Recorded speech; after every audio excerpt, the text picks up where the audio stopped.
दोस्तों, मौर्य साम्राज्य भारतीय इतिहास का पहला महान साम्राज्य था जिसने लगभग पूरे भारतीय उपमहाद्वीप पर शासन किया।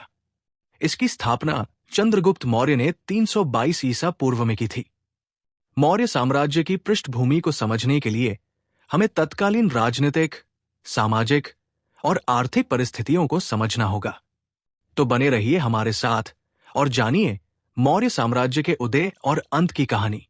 मौर्य साम्राज्य की स्थापना का बैकग्राउंड शुरू होता है महाजनपद काल से, जो 600 ईसा पूर्व शुरू हुआ था। महाजनपद काल में 16 महाजनपद स्थापित हुए, जिसमें मगध का महाजनपद सबसे शक्तिशाली और विस्तारित था। मौर्य काल की स्थापना के समय मगध में राजा धनानंद का शासन था, जो बहुत क्रूर और लालची था। जनता उसके अत्याचारों से बहुत पीड़ित हो चुकी थी और घनानंद से छुटकारा चाहती थी। इसी समय आचार्य चाणक्य को, जो तक्षशिला में अध्यापन कार्य करते थे, सूचना मिली कि सिकंदर भारत पर हमला करने वाला है। आचार्य चाणक्य सिकंदर को भारत में हमला करने से रोकने के लिए ये सूचना लेकर राजा धनानंद के दरबार में जाते हैं, क्योंकि उस समय मगध ही ऐसा शक्तिशाली राज्य था जो सिकंदर का मुकाबला कर सकता था। घनानंद ने चाणक्य की बातों को मजाक में उड़ा दिया और चाणक्य का बहुत अपमान किया, साथ ही दरबार से बाहर निकलवा दिया। आचार्य चाणक्य ने प्रतिज्ञा की कि जब तक वो धनानंद और उनके शासन का अंत नहीं कर देंगे, तब तक चैन से नहीं बैठेंगे। दरबार से अपमानित होकर निकलने के बाद आचार्य चाणक्य का हृदय प्रतिशोध की ज्वाला से जल उठा। उन्होंने क्रोध में प्रतिज्ञा ली, जब तक मैं धनानंद और उसके अत्याचारी शासन का अंत नहीं कर दूंगा, तब तक चैन से नहीं बैठूंगा। यह संकल्प केवल एक साधारण शिक्षक का नहीं था, यह भारत के भविष्य को बदलने वाली प्रतिज्ञा थी। एक महान सम्राट के निर्माण की यह पहली ईंट थी। अब आचार्य चाणक्य ने ऐसे व्यक्ति की खोज शुरू की जो मगध के सिंहासन पर बैठ सकता हो और धनानंद का अंत कर सके। इसी बीच चाणक्य की मुलाकात एक किशोरावस्था बालक से होती है, जिसका नाम चंद्रगुप्त मौर्य था। आचार्य चाणक्य ने उसकी प्रतिभा को देखकर यह समझ लिया कि यह बालक आगे चलकर मगध का शासक बन सकता है। उन्होंने चंद्रगुप्त को अपनी शरण में ले लिया और उसे सैनिक, राजनीतिक, आर्थिक, सामाजिक, कूटनीतिक सभी प्रकार की शिक्षा दी। शिक्षा पूर्ण होने के बाद चाणक्य ने अन्य छोटे छोटे राज्यों के सामंतों को मिलाकर एक सेना का निर्माण किया। शुरुआत में मगध के बाहरी राज्यों पर हमला करके चंद्रगुप्त मौर्य ने जीत लिया और अंत में पाटलिपुत्र पर हमला करके राजा धनानंद को मृत्यु के घाट उतार दिया और मगध में नंद वंश की सत्ता समाप्त करके 322 ईसा पूर्व में मौर्य वंश की स्थापना की। मौर्य साम्राज्य का बैकग्राउंड जानने के बाद अब जानते हैं मौर्य साम्राज्य के अंतर्गत शासन करने वाले राजाओं के बारे में। दोस्तों, मौर्य वंश के संस्थापक चंद्रगुप्त मौर्य ने शासनकाल के अंतिम वर्षों में जैन धर्म अपना लिया था और श्रवण बेलगोला, कर्नाटक में संन्यास लेकर निर्वाण प्राप्त किया।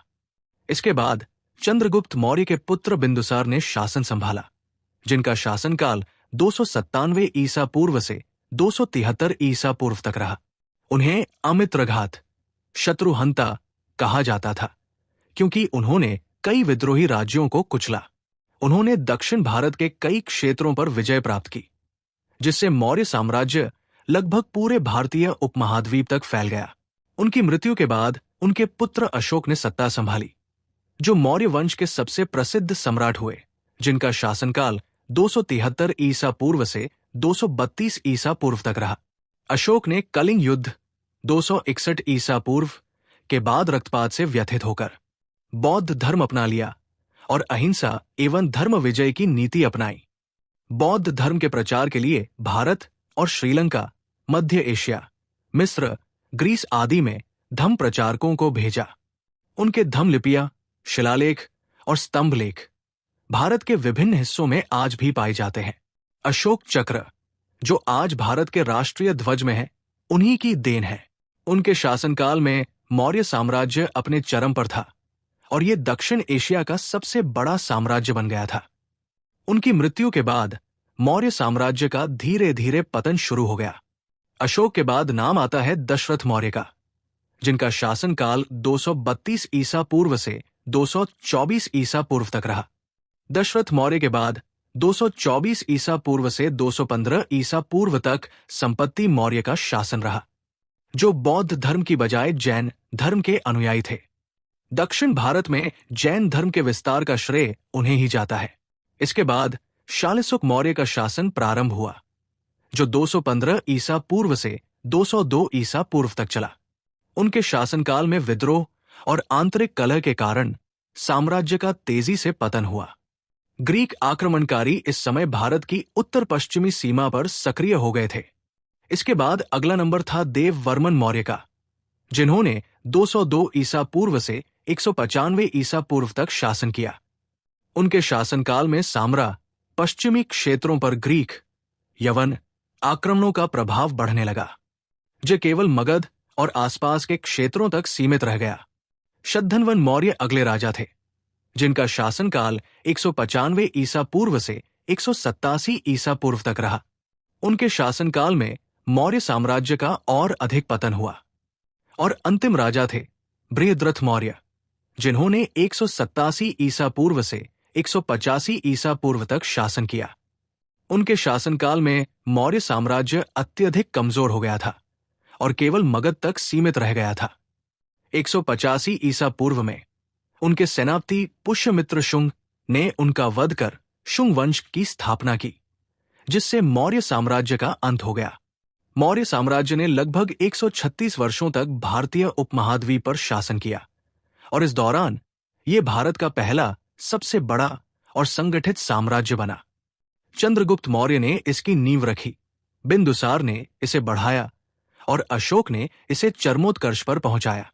अब बात करते हैं मौर्य काल में व्यापारिक और आर्थिक स्थिति की। मौर्य काल भारत के आर्थिक विकास का स्वर्ण युग था। ये काल व्यापार, वाणिज्य, कृषि, कर व्यवस्था और शिल्प कला में बड़े सुधारों के लिए जाना जाता है। इस काल में व्यापारिक गतिविधियां केवल भारत तक ही सीमित नहीं थी, बल्कि अंतर्राष्ट्रीय स्तर तक फैली हुई थी। कृषि मौर्य अर्थव्यवस्था का मुख्य आधार थी।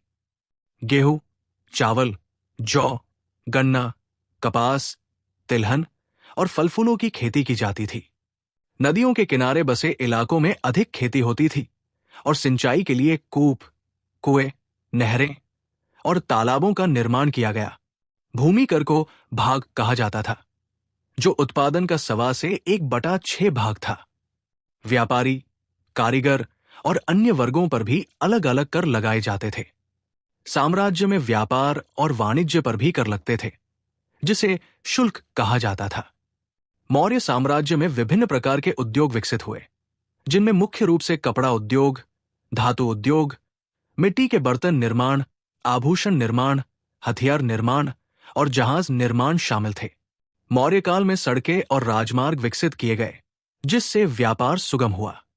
उत्तरापथ, उत्तर भारत से पश्चिमी एशिया तक जाने वाला मार्ग, और दक्षिणापथ, दक्षिण भारत तक जाने वाला मार्ग व्यापार के मुख्य मार्ग थे।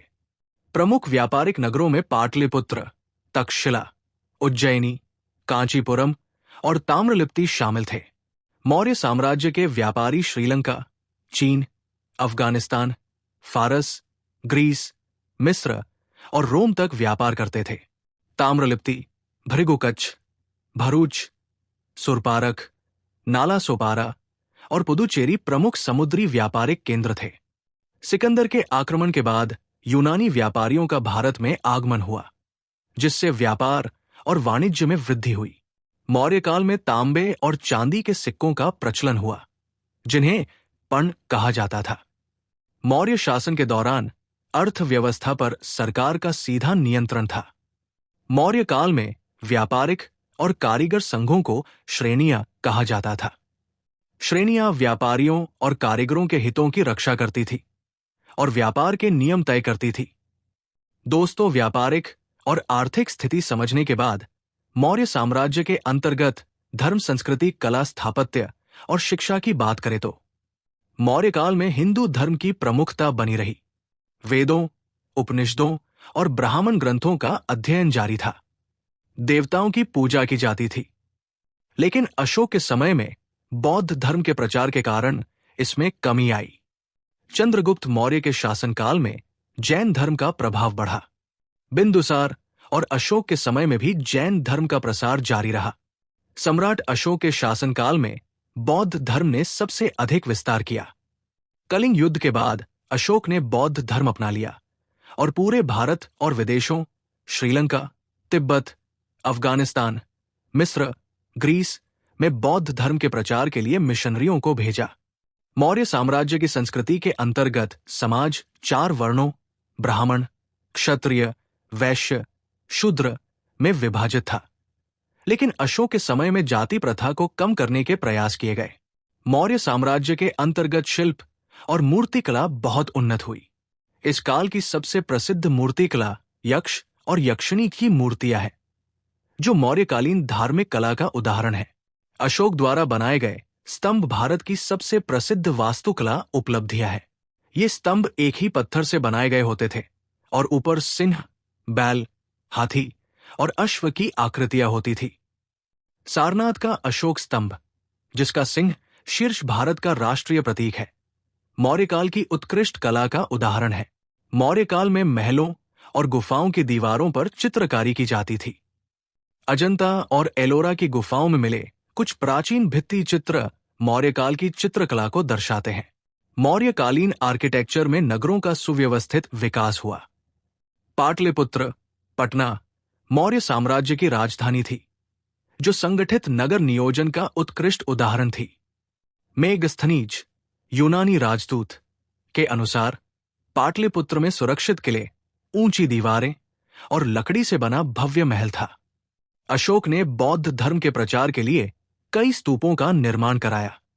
सर्वाधिक प्रसिद्ध स्तूप सांची का स्तूप है, जो बौद्ध कला का श्रेष्ठ उदाहरण है। इस काल के अन्य प्रसिद्ध स्तूप हैं धमेक स्तूप, सारनाथ, बोधगया स्तूप और भरौत स्तूप। इसके अलावा बाराबर और नागार्जुनी गुफाएं इस काल की सर्वश्रेष्ठ गुफा वास्तुकला है। ये गुफाएं जैन और बौद्ध भिक्षुओं के ध्यान और अध्ययन के लिए बनाई गई थी। मौर्य काल में शिक्षा का मुख्य केंद्र गुरुकुल थे, जहां छात्र वैदिक ग्रंथों, गणित, व्याकरण, चिकित्सा, खगोल शास्त्र, राजनीति और दर्शन का अध्ययन करते थे। उच्च शिक्षा के लिए प्रसिद्ध विश्वविद्यालय थे तक्षशिला, नालंदा और उज्जैनी। विदेशी छात्र भी तक्षशिला में शिक्षा ग्रहण करने आते थे। मौर्यकाल न केवल राजनीतिक और सैन्य दृष्टि से बल्कि धार्मिक, सांस्कृतिक, कला, स्थापत्य और शिक्षा के क्षेत्र में भी भारतीय इतिहास का स्वर्ण युग माना जाता है।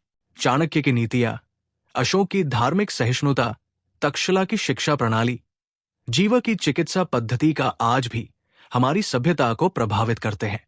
अगर आपको भारतीय इतिहास में रुचि है, तो इसे दूसरों तक